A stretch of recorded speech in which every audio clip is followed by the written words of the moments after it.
நண்பர்களுக்கு வணக்கம். நம்மளோட target SETC AC sleeper bus தான் நம்மளோட ஃபர்ஸ்ட் ப்ரிஃபரன்ஸ். அடுத்தவணி பஸ் ஸ்டாண்டு இருட்டாவே இருக்கு, எப்போ பார்த்தாலும் நிறைய பஸ் நிற்குது. எல்லா பஸ்ஸுமே ஃபுல்லுங்கிறாங்க. இவ்வளோ பெரிய பஸ் ஸ்டாண்டில் நம்மளுக்கு ஒரு பஸ்ஸில் கூட சீட்டு கிடைக்க மாட்டேங்குது. நீங்கள் எத்தனை மணி ஆனாலும் சரி தான் பஸ் தேடி அலைஞ்சு ஏசி பஸ்ஸில் போகுமே தவிர்த்து வேறு பஸ்ஸில் போக மாட்டோம். இன்றைக்கி நாங்கள் தூத்துக்குடியிலேருந்து வந்து ஒரு பஸ் வந்தது. அதுல ஏறி கேட்டு கண்டக்டரை பிடிச்சி ஏறி உட்காந்து வச்சுட்டு அப்படி பஸ்ஸில் ஏசி வந்து ஒரு வெண்டிலேஷன் தான் கொடுத்துருக்காங்க. அது நல்லா ஒர்க் ஆகுது. சரியா, 2 இது ஒர்க் ஆகுது. அடுத்து வந்து எமர்ஜென்சி லைட்டு ரெண்டுமே பக்கா ஒர்க் ஆகுது.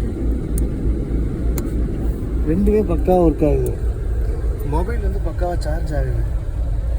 இந்த மொபைல் சார்ஜ் ஆகுது. இந்த பெட்டு இந்த பெட் இருக்குல்ல, இந்த பெட்டு நல்லா மெத்துன்னு இருக்குது. கொஞ்சம் நீட்னஸ் இல்லாமல் இருக்குது, அவ்வளோதான். இந்த ஏசி பஸ்ஸில் பெட்ஷீட் கொடுக்க மாட்டாங்க. அதனால் நான் வீட்டில் வந்து பெட்ஷீட் கொண்டு வந்தேன். நான் முன்னாடி எனக்கு தெரியும், நான் அனுபவப்பட்டிருக்கேன், தர மாட்டாங்க. அதனால் எடுத்து வந்துட்டேன். எக்ஸ்பீரியன்ஸ் எப்படி இருந்துச்சு?